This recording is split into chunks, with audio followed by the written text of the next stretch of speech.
नमस्कार दोस्तों, स्वागत है आप सभी का एक बार फिर से राजू सर के नाम से इस यूट्यूब चैनल के अंदर एमसीक्यू वीडियो की इस कड़ी के अंदर एक और नया एमसीक्यू वीडियो हम लेके आए हैं। AIIMS NORCET, ESIC, PGI, CRPF, MPCHO और जितने भी नर्सिंग के एग्जाम्स रहते हैं जहाँ पे कंसेप्चुअल पेपर्स आते हैं उसके पॉइंट ऑफ व्यू में इंपॉर्टेंट और कंसेप्चुअल एमसीक्यू आज हम यहाँ पे पढ़ने वाले हैं और सारे क्वेश्चंस को विद रैशनल सॉल्व करने वाले हैं। तो आप लोगों से गुजारिश, फटाफट से वीडियो को लाइक कर दीजिए, वीडियो को शेयर कर दीजिए और मैक्सिमम लोगों तक अप्रोच करवा दीजिए। उन सब लोगों का जो सपना देख रहे हैं एम्स में सेलेक्ट होने का, नॉर्सेट को क्रैक करने का, उनके लिए महत्वपूर्ण मटेरियल लेके आए हम यहाँ पे। कुछ इंपॉर्टेंट, कुछ ट्रिकी और कुछ कंसेप्चुअल एमसीक्यूज है यहाँ पे। तो लाइक बटन को प्रेस कर दीजिए फटाफट और वीडियो को शेयर कर दीजिए ग्रुप्स के अंदर, फ्रेंड्स के अंदर। इंसानियत के नाते शेयर करना जरूरी है ताकि मैक्सिमम लोग जो है आपको धन्यवाद अर्पित करें और वो दुआएं आपको लगेगी तो शायद हम नॉर्सेट जल्दी क्रैक कर पाएंगे। तो शुरुआत करता हूं बेहतरीन एमसीक्यू सेशन की। सबसे पहला क्वेश्चन आपके इस वीडियो लेक्चर का ये रहा। The nurse is in the process of administrating पर ओरल मेडिकेशन। क्या दे रहे हैं? पर ओरल मेडिकेशन जो है वो एडमिनिस्टर करने का आप सोच रहे हैं। विच of the following drug should not be administered at the same time. Question आपको क्या पूछ रहा है?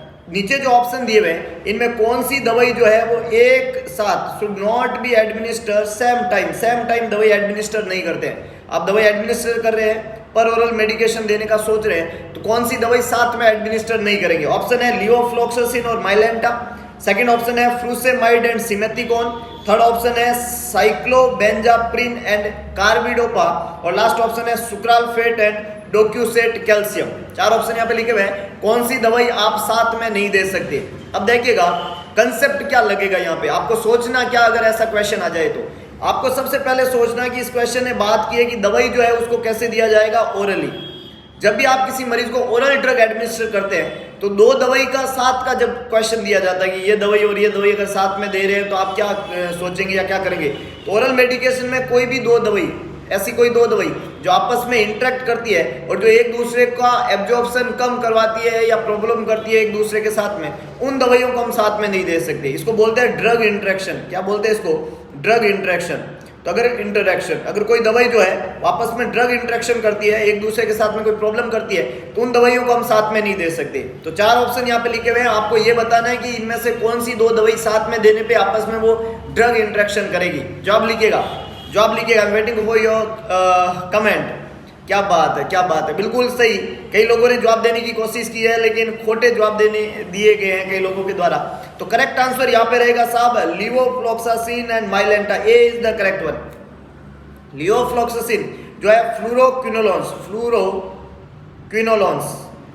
इस ग्रुप की दवाई है। ये फ्लोरोक्विनोलॉन्स ग्रुप जो है उसकी दवाई है लिवोफ्लॉक्सासिन। फार्मा के अंदर हम पढ़ते हैं ड्रग के ग्रुप्स, उसमें फ्लोरोक्विनोलॉन्स में आती है लिवोफ्लॉक्सासिन। और माइलेंटा दवाई जो है वो एक एंटासिड ड्रग है। कैसी दवाई है? एंटासिड। तो जब आप फ्लोरोक्विनोलॉन्स और एंटासिड इन दो दवाइयों को एक साथ देंगे तो ये एंटासिड जो है ये इस लिवोफ्लॉक्सासिन के एब्जॉर्प्शन के साथ में गड़बड़ करेगी। इसका एब्जॉर्प्शन जो है वो ढंग से नहीं होगा लिवोफ्लॉक्सासिन का। तो करेक्ट आंसर यहाँ पे क्या बनेगा? ए, लिवोफ्लॉक्सासिन और माइलेंटा। ऑप्शन बी में फ्रूसेमाइड और सिमेथिकोन आपस में एक दूसरे को इंटरेक्ट नहीं करती है। साइक्लोबेंजाप्रिन और कार्बिडोपा आपस में इंटरेक्ट नहीं करती है और सुक्राल्फेट और डोक्यूसेट कैल्शियम आपस में इंटरेक्ट नहीं करती है। तो ए, बी, सी और डी तीनों ही खोटे जवाब है। फ्रूसेमाइड एक लूप डायरेटिक ड्रग है। कौन सी कैटेगरी की दवाई है? Loop diuretic. ये दवाई जो है वो लूप डायरेटिक कैटेगरी के अंदर आती है। सिमेथिकोन दवाई जो है वो भी एक एंटासिड की तरह काम करती है, एंटासिड्स, और फ्लैटुलेंस को कम करने में मदद करती है ना, गैसियस डिस्टेंशन को कम करती है इंटेस्टाइन के अंदर। साइक्लोबेंजोप्रिन और कार्बिडोपा दवाई जो है वो आपस में इंटरेक्ट नहीं करती है। कार्बिडोपा दवाई काम में ली जाती है पार्किंसंस वाले मरीज में, एंटी पार्किंसंस ड्रग है ना। साइक्लोबेंजाप्रिन दवाई जो है वो एक तरह का हम कह सकते हैं कि एंटी कैंसर एजेंट के रूप में भी काम में लिया जाता है। सुक्राल्फेट दवाई जो होती है वो जो भी अल्सर वाली बीमारी होती है ना, उस अल्सर वाली बीमारी में वुंड की हीलिंग में मदद करती है ना। जब भी पेप्टिक अल्सर या गैस्ट्रिक अल्सर हो जाए तो वुंड हीलिंग, जो अल्सर होता है अल्सर, उसकी हीलिंग के अंदर मदद करती है, पेन को मिनिमाइज करने में मदद करती है सुक्राल्फेट दवाई। और डोक्यूसेट कैल्शियम जो है वो वेरिकोज वेन के अंदर काम में ली जाती है। वेरिकोज वेन जो होती है उसके अंदर काम में लिया जाता है डोक्यूसेट कैल्शियम। तो यहाँ पे करेक्ट आंसर जो है वो ए है, बी सी और डी तीनों ही खोटे जवाब है, बी सी और डी तीनों ही खोटे जवाब है। आगे लेके चलता हूं, नेक्स्ट देखिएगा। Question is asking, the nurse is caring for a client with hypothyroidism, मरीज को हाइपरथायरॉइडिज्म है, एक्सेसिव सिक्रीशन हो रहा है T3 और T4 हार्मोन का, इसको हाइपरथायरॉइडिज्म कहते हैं। तो नर्स जो है वो हाइपरथायरॉइडिज्म वाले मरीज को केयर दे रही है, एक्सपेक्ट कर रही है कि कौन सा ग्रुप ऑफ क्लिनिकल मैनिफेस्टेशन जो है वो मरीज एग्जिबिट करेगा। मरीज जो है वो हाइपरथायरॉइडिज्म है जिसमें T3 और T4 हार्मोन जो है उनका सिक्रीशन ज्यादा हो रहा है और TSH जो है वो कम है, ये कंडीशन हाइपरथायरॉइडिज्म कहलाती है। अब हाइपरथायरॉइडिज्म वाले मरीज को जब नर्स केयर दे रही है तो कौन से क्लिनिकल साइन देखने को मिलेंगे? Option A confusion, weakness and increase weight, option B shortness of breath, dyspnea and decrease libido, option C restlessness, fatigue and weight loss, और option D diuresis, hypokalemia and tachycardia. 4 option लिखे हुए, which is the correct one? The patient is suffer from hyperthyroidism. कौन सा correct answer रहेगा? जवाब लिखिएगा कौन सा करेक्ट आंसर रहेगा। बहुत बढ़िया। कुछ लोगों ने बिल्कुल सही जवाब देने की कोशिश की है, बहुत ही शानदार, बहुत अच्छे। देखिएगा, जब हम हाइपरथायरॉइडिज्म की बात करते हैं तो उसके अंदर मेटाबॉलिज्म ज़्यादा होता है ना, मेटाबॉलिक एक्टिविटी ज़्यादा होती है, तो मरीज जो है उसमें फ्रीक्वेंट स्टूल पास करता है, डायरिया रहता है, और मरीज में मेटाबॉलिक एक्टिविटी ज़्यादा होने की वजह से वेट लॉस होता है। फर्स्ट ऑप्शन में लिखा है इंक्रीज वेट, तो इंक्रीज वेट जो है वो हाइपोथायरॉइडिज्म में देखने को मिलता है। किस में देखने को मिलता है? हाइपोथायरॉइडिज्म में। ये हाइपरथायरॉइडिज्म में देखने को नहीं मिलेगा, इसलिए ऑप्शन ए जो है वो खोटा जवाब हो गया। ऑप्शन बी में लिखा हुआ है शॉर्टनेस ऑफ ब्रेथ और डिस्निया, ये हाइपरथायरॉइडिज्म में हो सकता है, लेकिन डिक्रीज लिबिडो लिखा हुआ है। हाइपरथायरॉइडिज्म के अंदर इंक्रीज लिबिडो होती है, डिक्रीज नहीं होकर क्या होती है? इंक्रीज होती है लिबिडो, है ना, that is the desire of sex, libido. तो ये इंक्रीज होती है, डिक्रीज नहीं होती है, तो ये भी खोटा जवाब हो गया option B. Option C restlessness, fatigue and weight loss, that is the correct one. बिल्कुल, मैक्सिमम लोगों ने सही जवाब देने की कोशिश की है। हमने अभी बोला कि वेट लॉस होता है, तो सी यहाँ पे करेक्ट आंसर है। एक में वेट गेन लिखा हुआ था ऑप्शन ए में, इसलिए वो खोटा था। हाइपरथायरॉइडिज्म में वेट लॉस होता है, मरीज टैकीकार्डिक रहता है, मरीज हाइपर एक्टिव रहता है, मरीज रेस्टलेसनेस रहता है, और ओवर एक्टिविटी और मेटाबॉलिक रेट के कारण मरीज को थकान जल्दी होती है, फैटिगनेस रहती है। तो option C is the correct one. Option D में लिखा हुआ है डायूरेसिस, हाइपोकैलेमिया और टैकीकार्डिया। हाँ, हाइपरथायरॉइडिज्म के मरीज को टैकीकार्डिया जरूर होता है, लेकिन हाइपरथायरॉइडिज्म वाले मरीज में डायूरेसिस या हाइपोकैलेमिया का कोई कंसेप्ट नहीं है, इसलिए option B, option A, option B और ऑप्शन डी ये तीनों ही खोटे जवाब है। ऑप्शन सी बिल्कुल करेक्ट आंसर है, restlessness, fatigue and weight loss. बहुत ही बढ़िया, बहुत ही शानदार। आगे लेके चलता हूं, नेक्स्ट देखिएगा। Which medication would the nurse expect to be prescribed for a client exhibiting tetany after thyroid surgery? एक मरीज है जिसका थायराइड ग्लैंड का सर्जरी हुआ है। अब थायराइड ग्लैंड की सर्जरी के बाद में मरीज को क्या हो रही है? टीटनी हो रही है। तो क्वेश्चन ये पूछ रहा है कि कौन सी एक्सपेक्टेड आप प्रिस्क्रिप्शन जो है वहां पे सस्पेक्ट करते हैं कि मरीज को लिखा जाएगा, कैल्शियम, सोडियम, पोटेशियम या आयोडाइन? जवाब लिखिएगा। थायराइड ग्लैंड जो गले के अंदर पाई जाने वाली एक ग्लैंड है, थायराइड ग्लैंड 2 हार्मोन सिक्रेट करती है, T3 और T4, और जब भी इन हार्मोन की सिक्रेशन ज़्यादा होता है, हाइपरथायरॉइडिज्म होता है, तो उसके ट्रीटमेंट के लिए थायराइड ग्लैंड को रिमूव कर देते हैं। थायराइडेक्टमी सर्जरी का नाम है, तो थायराइड ग्लैंड को रिमूव कर दिया। अब होता क्या है कि थायराइड ग्लैंड जो होती है उसके पीछे की तरफ, जैसे मान लो ये थायराइड ग्लैंड है जिसके 2 लोब पाए जाते हैं, तो इस थायराइड ग्लैंड के जो 2 लोब हैं, इस थायराइड ग्लैंड के पीछे की तरफ 4 लोब वाली पैराथायराइड ग्लैंड होती है। थायराइड ग्लैंड के पीछे की तरफ क्या होती है? Parathyroid gland. जब आप थायराइड ग्लैंड को रिमूव कर देंगे तो इस थायराइड ग्लैंड के साथ में कौन सी ग्लैंड रिमूव हो जाती है? Parathyroid gland. कौन सी ग्लैंड रिमूव हो जाती है? Parathyroid gland. पैराथायराइड ग्लैंड जो होती है वो एक हार्मोन सिक्रेट करती है, पैराथार्मोन, PTH। और पैराथार्मोन जो होता है उसका काम होता है कि वो जो बोन होती है, बोन जो हड्डी होती है, जो बोन होती है, उस बोन में से कैल्शियम को लेके आती है ब्लड के अंदर, है ना। बोन में से किसको विड्रॉल करती है? कैल्शियम को। और बोन में से कैल्शियम को कहाँ डाल देती है? ब्लड में। और ब्लड में कैल्शियम का लेवल क्या हो जाता है? ज़्यादा रहता है। ये पैराथार्मोन का काम है कि वो बोन में से कैल्शियम को कहाँ लाती है? ब्लड में। और ब्लड में जो कैल्शियम का लेवल है वो क्या रखती है? नॉर्मल रखती है। ये एक हार्मोनल एक्टिविटी है, पैराथायराइड ग्लैंड के द्वारा सीक्रेट होने वाला पैराथार्मोन बोन में से कैल्शियम को किसमें डालती है? ब्लड में। और ब्लड में कैल्शियम के लेवल को क्या रखती है? नॉर्मल रखती है। नॉर्मल ब्लड कैल्शियम लेवल जो है वो 8.5 to 11 mg/dl है। 8.5 to 11 mg/dl है, ये नॉर्मल ब्लड कैल्शियम लेवल है। अब होता क्या है, कि आपने मरीज का थायराइड ग्लैंड जो है उसको क्या कर दिया, थायराइड ग्लैंड जो है उसको क्या कर दिया, रिमूव, तो उस मरीज की पैराथायराइड ग्लैंड रिमूव होगी। जब पैराथायराइड ग्लैंड रिमूव हुई तो पैराथार्मोन वहां पे सीक्रेट नहीं होगा। पैराथार्मोन की अगर वहां पे डेफिशिएंसी होगी तो ब्लड के अंदर किसकी डेफिशिएंसी होगी, कैल्शियम की। और जब ब्लड में कैल्शियम कम होगा, ब्लड में कैल्शियम का लेवल 8.5 से कम हो जाएगा तो मरीज में टीटेनी हो जाएगी। क्या हो जाएगी, टीटेनी। ये क्वेश्चन भी यही कह रहा है कि इस सर्जरी के बाद में मरीज को क्या हुई, टीटेनी। तो ये टीटेनी क्यों हुई, ड्यू टू द हाइपोकैल्सीमिया। ये टीटेनी क्यों हुई, due to the hypocalcaemia, calcium की कमी के कारण ये टीटेनी हुई। तो आपको क्या करना पड़ेगा, इस मरीज को कैल्शियम रिप्लेस करना पड़ेगा। ए बिल्कुल करेक्ट आंसर है, बी, सी और डी तीनों खोटे जवाब है। सोडियम, पोटेशियम और आयोडाइड का यहाँ पे कोई रोल नहीं है। आपको मरीज को कैल्शियम रिप्लेस करना पड़ेगा जब मरीज को टीटेनी हुई है, क्योंकि सिम्टम हाइपोकैल्सीमिया से संबंधित है। आई थिंक आप कंसेप्ट को समझ पाए होंगे, और अगर आप समझ पा रहे हो कंसेप्ट को तो लाइक बटन को प्रेस करना जरूर करें, प्रेस करना बिल्कुल ना भूले, क्योंकि कई लोग जो है कंसेप्ट को समझने के चक्कर में भूल जाते हैं कि नीचे एक लाइक बटन भी है। तो लाइक इट, है ना, फटाफट से लाइक करो। देखो जिन लोगों का जवाब गलत होते हैं ना, वो लाइक बटन नहीं दबाते इसलिए गलत हो जाते हैं। एक बार आप लाइक बटन को दबा के देखेंगे तो आपके आंसर जो है वो करेक्ट होने शुरू हो जाएंगे, है ना, क्योंकि ऊपर वाला जो है वो सब जानता है कि ये लाइक बटन नहीं दबाया इसलिए आंसर गलत कर देते हैं कि नहीं है। ऐसा कुछ नहीं है। Be relax, press the like button and keep continue, keep with this channel, subscribe and share जरूर करें चैनल को, ताकि ऐसे कंसेप्ट हर वो लोग बना पाए जिनको इस तरीके के कंटेंट की जरूरत है। आगे लेके चलता हूं, नेक्स्ट देखिएगा।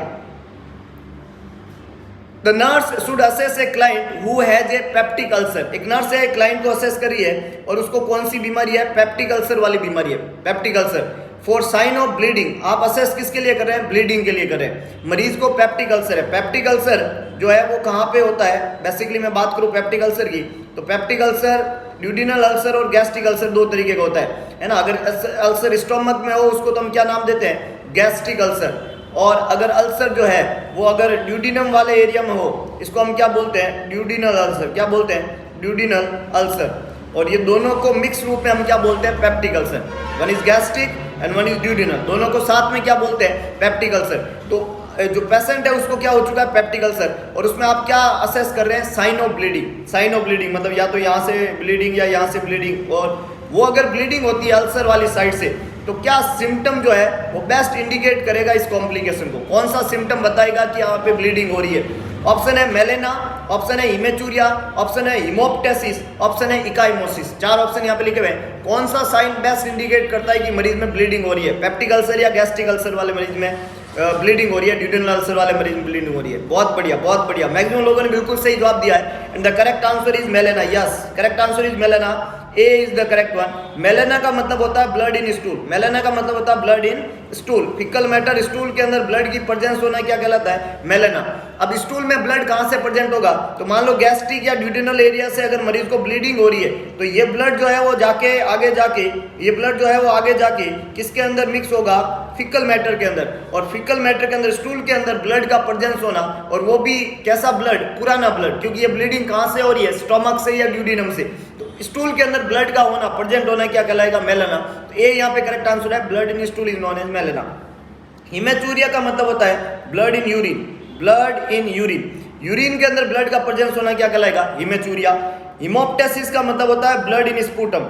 ब्लड इन स्पूटम, स्पूटम के अंदर ब्लड का प्रेजेंट होना, स्पूटम के अंदर ब्लड का प्रेजेंट होना क्या कहलाता है, हिमोप्टेसिस। और इकाइमोसिस जो है वो ब्रूइजिंग से संबंधित है, ब्रूइजिंग, है ना, कहीं भी रगड़ लगना, कहीं भी स्किन के अंदर ब्लीडिंग का होना, ये इकाइमोसिस कहलाता है ना, ब्लीडिंग अंदर दी स्किन, इसको इकाइमोसिस के नाम से जानते हैं। तो इकाइमोसिस, हिमोप्टेसिस और हिमेचूरिया यहाँ पे नहीं होगा। तो जो भी अल्सर वाले मरीज में, है ना, गैस्ट्रिक अल्सर, पेप्टिक अल्सर मरीज को है, ड्यूडिनल अल्सर है, उसमें क्या देखने को मिलेगा, मेलेना। ए बिल्कुल करेक्ट आंसर है। मैक्सिमम लोगों ने बिल्कुल सही जवाब दिया, बहुत ही बढ़िया, बहुत ही शानदार। कोई भी कारण, चाहे कोई भी कारण हो जिसकी वजह से स्टोमक या ड्यूडिनम को इंजरी होती है, वहाँ पे अल्सर बनता है और वहाँ से ब्लीडिंग होती है, तो डेफिनेटली वहाँ पे मेलेना देखने को मिलेगा, उस ब्लड की प्रेजेंस स्टूल के अंदर देखने को मिलेगी। आगे लेके चलता हूँ, नेक्स्ट देखिएगा। Novel nursing institute. करना क्या है आपको, प्ले स्टोर पे जाना है, टाइप करना है novel nursing institute. 5 star rating वाला ये एक ऐप है, वहाँ पे ये लोगों के साथ में एक ऐप दिखेगा, ये नोवल नर्सिंग इंस्टीट्यूट का ऐप है। इस ऐप को इंस्टॉल कर देना है, सेटिंग में जाके ऐप को रेटिंग दे देनी है। इतना करने के बाद में इस ऐप के ऊपर स्टडी मटेरियल वाले ऑप्शन में जाना है आपको, और वहाँ पे आपको मिलेगी फ्री टेस्ट सीरीज। और इस ऐप के ऊपर वीडियो वाले पोर्शन में आप जाओगे तो आपको मिलेगा वहां पे फ्री वीडियो लेक्चर्स। तो इस इंस्टीट्यूट के, इस नोवेल नर्सिंग इंस्टीट्यूट के ऐप के ऊपर आपको फ्री वीडियो लेक्चर्स और फ्री टेस्ट सीरीज मिलेगी। MPCHO, बिहार CHO, SSC, इसके अलावा जो है हरियाणा CHO, इसके अलावा जो है जितने भी कॉम्पिटेटिव एग्जाम है, एम्स, नॉर्सेट, PGI, उसके पॉइंट ऑफ व्यू में अलग अलग तरह की टेस्ट सीरीज वहां पे हम आपको फ्री के अंदर अवेलेबल कराने की कोशिश कर रहे हैं। तो आपको कुछ नहीं करना है, इस ऐप को इंस्टॉल करके रखना है और टाइम टू टाइम ऐप के साथ में जुड़े रहना है, क्योंकि इसी ऐप के ऊपर आपको इन फ्यूचर वीडियो लेक्चर्स और टेस्ट सीरीज 1 by 1 अवेलेबल होती रहेगी। उस मटेरियल को पढ़े, अपने ज्ञान को बढ़ाए। और अगर कहीं लग रहा है कि आप में ज्ञान की बहुत ज्यादा कमी है, आप में थ्योरी पढ़ना है, तो करना क्या है, सीधा पहुंच जाना है ऑफलाइन क्लासरूम स्टडी के लिए। नोवेल नर्सिंग इंस्टीट्यूट का offline classroom study, doctor MD sir के द्वारा संचालित इस इंस्टीट्यूट का ऑफलाइन क्लासरूम स्टडी जो है वो शुरू हो चुकी है। 1 फरवरी से बैच शुरू हो चुका है, इवनिंग बैच 2:30 बजे से लग रहा है। तो आप लोगों को तुरंत अप्रोच करना है नोवेल नर्सिंग इंस्टीट्यूट। एड्रेस बहुत सिंपल है, ऑपोजिट लहरिया स्वीट होम, भगत की कोठी, न्यू पाली रोड, जोधपुर। ऑपोजिट लहरिया स्वीट होम, भगत की कोठी, न्यू पाली रोड, जोधपुर। तो पहुंच जाइए नोवेल टीम के साथ। अगर कंसेप्चुअल स्टडी आप करना चाहते हैं, ऑनलाइन और ऑफलाइन दोनों प्लेटफॉर्म में फ्री कंसेप्चुअल स्टडी के लिए टीम नोवेल के साथ में जुड़ जाइए, ताकि एक बेहतरीन भविष्य निर्माण आप कर सके। आगे लेके चलता हूं, नेक्स्ट देखिएगा। Nurse is preparing to administer insulin prepare कर रहे हो आप डायबिटिक मरीज के लिए। 10 यूनिट रेगुलर इंसुलिन और 35 यूनिट NPH इंसुलिन ऑर्डर किया गया है। 10 यूनिट तो कौन सा इंसुलिन लगा रहे हो, रेगुलर, और 35 यूनिट कौन सा इंसुलिन लगा रहे हो, NPH इंसुलिन। क्वेश्चन पूछ रहा है कि which of the following is the proper procedure to drawing up the medication. दवाई को ड्रॉ करने का सबसे प्रॉपर प्रोसीजर क्या रहेगा। 10 यूनिट NPH और 35 यूनिट NPH और 10 यूनिट रेगुलर, 2 इंसुलिन आपको लगानी है। प्रॉपर मैकेनिज्म मेथड यहाँ पे पूछा है आपको। फर्स्ट ऑप्शन है draw up the insulin in 2 separate syringes and to prevent confusion, 2 अलग अलग सीरीज में इंसुलिन को ड्रॉ करेंगे। दूसरा कह रहा है कि draw up the NPH insulin before drawing up the regular को ड्रॉ करने से पहले NPH इंसुलिन को ड्रॉ करेंगे। तीसरा कह रहा है inject air into the NPH vial, draw 35 units, then inject air into the regular insulin and withdraw until insulin is at the 45 unit level. तीसरा कह रहा है inject 35 unit of air in the NPH, inject 10 unit of the air in the regular और withdraw 10 unit of regular, then withdraw 35 unit of NPH। Simple सा concept है। 2 while आपके पास में है, यहाँ पे इंसुलिन की 2 वाइल यहाँ पे आपके पास में है। एक ये वाइल है, ये वाइल कौन सी इंसुलिन की है, NPH इंसुलिन की है। कौन सी इंसुलिन की, NPH। दूसरी वाइल ये यहाँ पे आपको, और ये वाइल कौन से इंसुलिन की है, इसमें रेगुलर इंसुलिन है। रेगुलर इंसुलिन को शॉर्ट एक्टिंग इंसुलिन कहते हैं और NPH इंसुलिन को इंटरमीडिएट इंसुलिन कहते हैं। There is 4 type of insulin. एक होता है वेरी शॉर्ट एक्टिंग, है ना, वेरी शॉर्ट एक्टिंग। इस वेरी शॉर्ट एक्टिंग इंसुलिन को हम कौन सा इंसुलिन कहते हैं, लिस्प्रो। क्या कहते हैं, लिस्प्रो। दूसरा होता है शॉर्ट एक्टिंग जो इंसुलिन का एग्जांपल होता है वो होता है human Actrapid insulin, regular insulin, R insulin. तीसरा होता है इंटरमीडिएट, है ना। तीसरा कौन सा होता है, इंटरमीडिएट। और इंटरमीडिएट इंसुलिन जो होता है उसको N इंसुलिन या NPH इंसुलिन कहते हैं। और लास्ट होता है लॉन्ग एक्टिंग इंसुलिन को हम ग्लार्जिन इंसुलिन कहते हैं। कौन सा insulin, glargine insulin. There is 4 type of insulin, lispro, regular, NPH और ग्लार्जिन और लेंटस टाइप का इंसुलिन। 4 तरह के इंसुलिन होते हैं। अब आपको इन 2 इंसुलिन को देने की यहाँ पे कहा गया है R और N इंसुलिन को, है ना। कंसेप्ट सिंपल सा है यहाँ पे कि आपको क्या करना है, हमेशा जब दोनों इंसुलिन को लेना है तो R इंसुलिन को पहले लेना होता है और N इंसुलिन को बाद में लेना होता है। अब दोनों को लेना है और इंसुलिन सीरीज में बबल भी नहीं आने चाहिए, तो हम क्या करते हैं कि जितना यूनिट N इंसुलिन आपको लेना है उतना यूनिट एयर इंजेक्ट करते हैं। 35 यूनिट एयर आप पहले इंजेक्ट करोगे, एक नीडल लिया और 35 यूनिट एयर इंजेक्ट किया N इंसुलिन के अंदर। NPH इंसुलिन के अंदर 35 यूनिट एयर इंजेक्ट कर दिया। फिर आप 10 यूनिट एयर किस में इंजेक्ट करोगे, R इंसुलिन के अंदर 10 यूनिट एयर इंजेक्ट किया। वो 10 यूनिट एयर डालने के बाद में उसी R इंसुलिन में से 10 यूनिट इंसुलिन हम भर देंगे, क्योंकि हम बोलते हैं कि पहले कौन सा इंसुलिन भरना चाहिए, R इंसुलिन। तो आपने 10 यूनिट R इंसुलिन ले लिया। 10 यूनिट R इंसुलिन लेने के बाद में फिर यहाँ पे एयर भरी हुई है पहले से आपकी, तो अब आप कितना यूनिट ले लेंगे, 35 यूनिट N इंसुलिन आप विड्रॉल कर देंगे।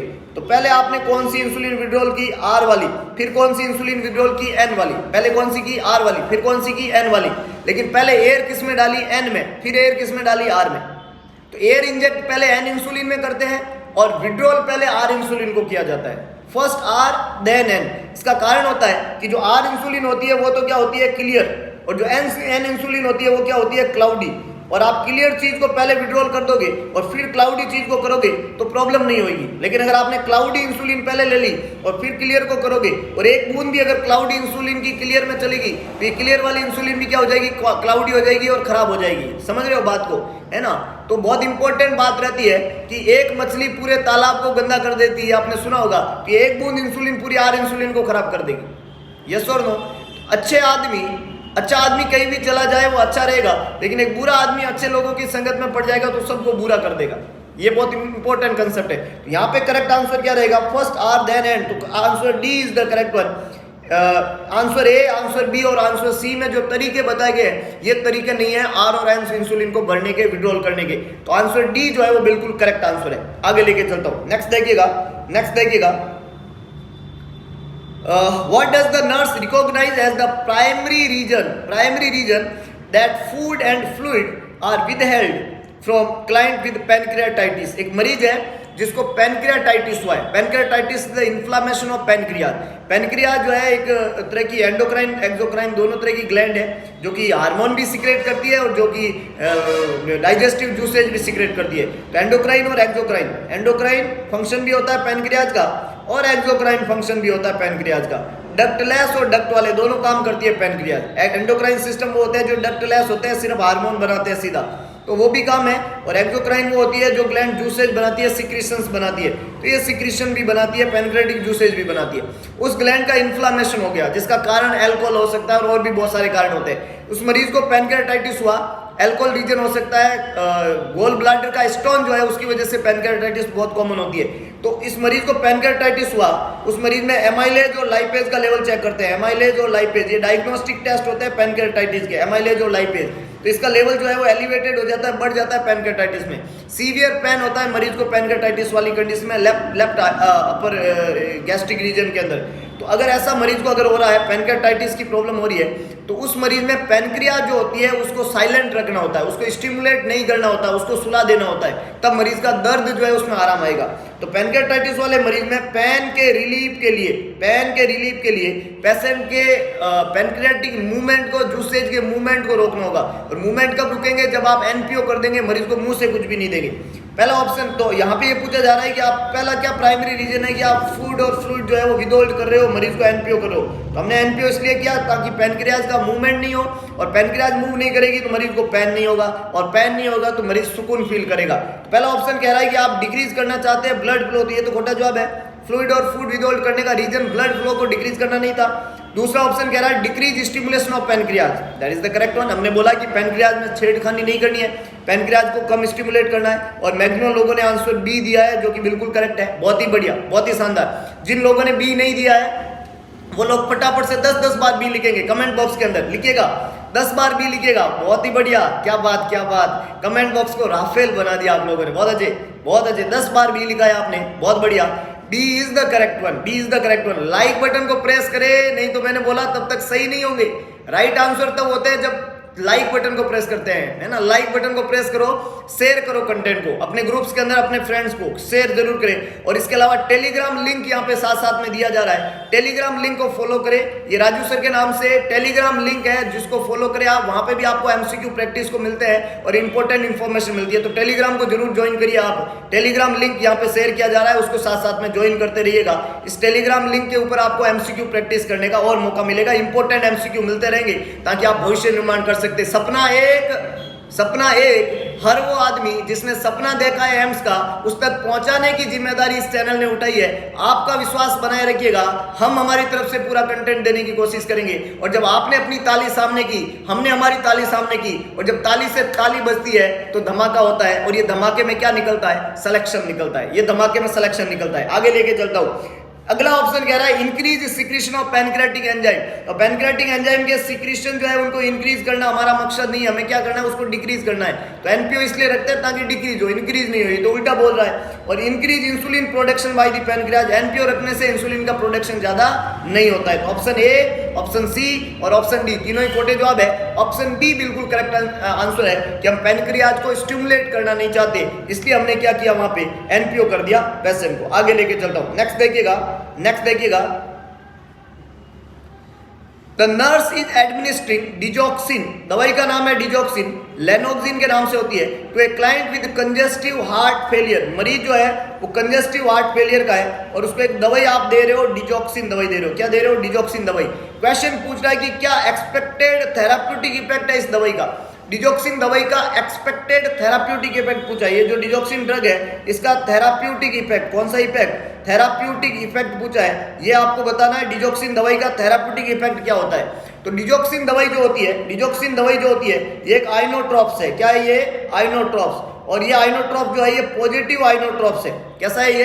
पॉजिटिव आइनोट्रॉप्स है। आइनोट्रॉप्स का मतलब क्या होता है? आइनोट्रोपिक एजेंट वो होते हैं जो हार्ट की जो मायोकार्डियम है, हार्ट की जो मायोकार्डियम है, हार्ट की जो मायोकार्डियम है उसके कॉन्ट्रैक्शन करने की कैपेसिटी, कॉन्ट्रैक्शन की जो कैपेसिटी होती है उसको बढ़ाने का काम करती है, उसको इंक्रीज करती है ना। आइनोट्रोप्स वो होती है जो हार्ट इज ए ऑर्गन जिसमें एक तो मस्कुलर एक्टिविटी होती है और एक इलेक्ट्रिकल एक्टिविटी होती है। हार्ट की जो मस्कुलर एक्टिविटी होती है मायोकार्डियम जो कॉन्ट्रैक्ट करती है, सिस्टोल और डायस्टोल होता है। हार्ट की जो इलेक्ट्रिकल एक्टिविटी होती है उसको हार्ट रेट कहते हैं, जो लब और डब के रूप में हमें सुनाई देती है। तो इलेक्ट्रिकल एक्टिविटी और मस्कुलर एक्टिविटी, दो एक्टिविटी चलती है हार्ट में। मायोकार्डियम जो हार्ट की एक मसल है और उसकी मस्कुलर एक्टिविटी जब कमजोर हो जाती है, वीक हो जाती है, तो मरीज में हार्ट फेलियर हो जाता है। इसको कंजेस्टिव हार्ट फेलियर कहते हैं। तो हार्ट फेलियर वाले मरीज में उस मस्कुलर एक्टिविटी को इफेक्टिव बनाने के लिए डिजॉक्सिन दवाई देते हैं। ये पॉजिटिव आइनोट्रोप्स है और ये मायोकार्डियम की कॉन्ट्रैक्शन करने की कैपेसिटी को बढ़ाएगा। और जब मायोकार्डियम अच्छे से कॉन्ट्रैक्ट करने लग जाएगी तो हार्ट इफेक्टिवली ब्लड को पंप करेगा। जब हार्ट इफेक्टिवली ब्लड को पंप करेगा तो कार्डियक आउटपुट बढ़ेगा। जब कार्डियक आउटपुट बढ़ेगा तो ऑर्गन को परफ्यूजन होगा, ब्लड की सप्लाई अच्छी होगी। और जब ऑर्गन को ब्लड की सप्लाई अच्छी होगी तो ऑर्गन के जिंदा रहने के चांसेस बढ़ेंगे, ऑर्गन को नुकसान होने की संभावनाएं मिनिमाइज हो जाएगी। तो यहाँ पे हमें कार्डियक आउटपुट को बढ़ाना है तो आपको क्या करना पड़ेगा? डिजॉक्सिन देना पड़ेगा। तो डिजॉक्सिन का पहला और प्राइमरी फंक्शन है कि वो कॉन्ट्रैक्शन कैपेसिटी को बढ़ाती है मायोकार्डियम के। तो ऑप्शन ए में लिखा है increase force of heart contraction. इसी का हम जवाब का इंतजार कर रहे थे और यही बिल्कुल करेक्ट आंसर है। ये फोर्स ऑफ कॉन्ट्रैक्शन को इंडिकेट करता है। मैक्सिमम लोगों ने बिल्कुल सही जवाब दिया है, बहुत ही बढ़िया, बहुत ही शानदार। बी ऑप्शन कह रहा है कि हार्ट रेट को इंक्रीज करती है। अब देखिएगा जब हार्ट फेल होता है तब हार्ट ब्लड को पंप करने के चक्कर में तेज हो जाता है। तो कंजेस्टिव हार्ट फेलियर में ऑलरेडी मरीज को क्या प्रेजेंट होता है? टेकीकार्डिया प्रेजेंट होता है। वहां पे क्या प्रेजेंट होता है? टेकीकार्डिया। अब हमने जब डिजॉक्सिन दिया तो उसने हार्ट को इफेक्टिवली ब्लड को पंप कराना शुरू किया। जब हार्ट इफेक्टिवली पंप करता है तो वो धीरे हो जाता है। तो डिजॉक्सिन दवाई जो होती है वो एक नेगेटिव कोरोनोट्रोपिक इफेक्ट देती है। नेगेटिव कौन सा इफेक्ट देती है? नेगेटिव कोरोनोट्रोपिक। और नेगेटिव कोरोनोट्रोपिक का मतलब होता है कि ये डिक्रीज करती है हार्ट रेट को। ये हार्ट रेट को क्या करती है? डिक्रीज। इसका मतलब ये दवाई ब्रेडिकार्डिया करेगी। क्या करेगी? ब्रेडिकार्डिया। इस दवाई की वजह से क्या हो सकता है? ब्रेडिकार्डिया। इस दवाई की वजह से कभी भी टेकीकार्डिया नहीं होगा, हार्ट रेट इंक्रीज नहीं होगी। इस दवाई की वजह से ब्रेडिकार्डिया होता है। तो ऑप्शन बी भी यहाँ पे खोटा है। ये दवाई टेकीकार्डिया नहीं करके क्या करती है? ब्रेडिकार्डिया। ऑप्शन सी में लिखा हुआ है decrease perfusion of the heart muscle. Digoxin दवाई का काम हार्ट की मसल को परफ्यूजन बढ़ाना नहीं होता है। और ऑप्शन डी में लिखा हुआ है डिक्रीज करना नहीं होता है, ये परफ्यूजन को इंक्रीज करेगी। जब कार्डियक की कॉन्ट्रैक्शन कैपेसिटी बढ़ेगी तो परफ्यूजन बढ़ेगा। हार्ट रेट कम करती है, परफ्यूजन को बढ़ाती है। और लास्ट लिखा हुआ है डिक्रीज कार्डियक आउटपुट। तो हमने बोला जब हार्ट इफेक्टिवली पंप करेगा तो कार्डियक आउटपुट डिक्रीज नहीं होगा, क्या होगा? इंक्रीज होगा। तो डिजॉक्सिन दवाई कार्डियक आउटपुट को बढ़ाती है, डिजॉक्सिन दवाई परफ्यूजन को बढ़ाती है, डिजॉक्सिन दवाई हार्ट रेट को कम करती है। इसके कारण ऑप्शन बी, ऑप्शन सी और ऑप्शन डी डिजॉक्सिन के पॉइंट ऑफ व्यू में तीनों ही खोटे हैं। ऑप्शन ए बिल्कुल करेक्ट है कि इंक्रीज कराती है फोर्स ऑफ कॉन्ट्रैक्शन को। हार्ट के फोर्स ऑफ कॉन्ट्रैक्शन को ये दवाई क्या करेगी? इंक्रीज करेगी। तो A is the correct one. B C और डी, बी सी और डी तीनों ही खोटे जवाब है। बी सी और डी तीनों ही खोटे जवाब है। आगे लेके चलता हूं। नेक्स्ट देखिएगा, नेक्स्ट देखिएगा। A client has just return from A bronchoscopy. एक मरीज है वो अभी ब्रोंकोस्कोपी करवा के आया है। Which safety measure is most important for the nurse to implement? एक मरीज है जो अभी ब्रोंकोस्कोपी करा के आया है। Bronchoscopy is the scope which is used for the visualisation of bronchiole और ब्रोंकाई, है ना। रेस्पिरेटरी ट्रैक्ट और ब्रोंकाई, ब्रोंक्यूल, एल्वेलाई, इन सब के विजुअलाइजेशन करने के लिए जो स्कोप काम में लेते हैं, जो प्रोसीजर होता है वो ब्रोंकोस्कोपी कहलाता है। अब कौन सा इंपॉर्टेंट नर्सिंग इंप्लीमेंटेशन है जो मरीज की सेफ्टी मेजर्स के रूप में यूज करेंगे? फर्स्ट है maintain the client in the supine position. मरीज को सुपाइन पोजीशन में रखेंगे। Providing the client with a saline gargle every 15 minutes for 2 hours. हर 2 घंटे के लिए मरीज को सलाइन गार्गल देंगे, हर 15-15 मिनट में। Monitoring the client for return of gag reflex before per oral intake. Per oral intake देने से पहले मरीज के गैग रिफ्लेक्स के रिटर्न को मॉनिटर करेंगे।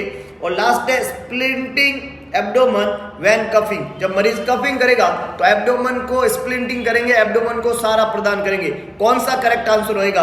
ब्रोंकोस्कोपी वाले मरीज में सेफ्टी के पॉइंट ऑफ व्यू में सबसे इंपॉर्टेंट नर्सिंग इंप्लीमेंटेशन क्या रहेगा? सेफ्टी के पॉइंट ऑफ व्यू में इंपॉर्टेंट नर्सिंग इंप्लीमेंटेशन क्या रहेगा? ये क्वेश्चन आप लोगों के लिए असाइनमेंट है। मैं इसका करेक्ट आंसर नहीं बनाऊंगा, मैं इसका रैशनल आपको नहीं बताऊंगा।